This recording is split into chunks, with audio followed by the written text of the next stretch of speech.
In this video, I'm going to be walking you through how to respond to a job post on Foodie Finder. So right now I'm on the home page of Foodie Finder, which is foodiefinder.us, and we're going to click on the job posting button. And we're going to use an example for this one right here for store clerk.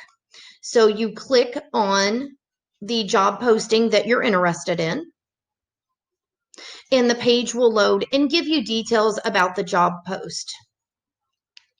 And you will see if there's any pictures or any information, it will be listed here. And if you're interested in reaching out to the person that is offering the job, there is a message button right here that says send message. And when you go to send the message, it will ask for your name, your email, the subject, and the message.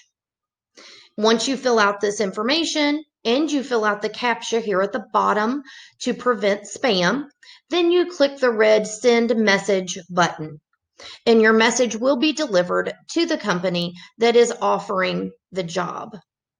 And that's all you need to do.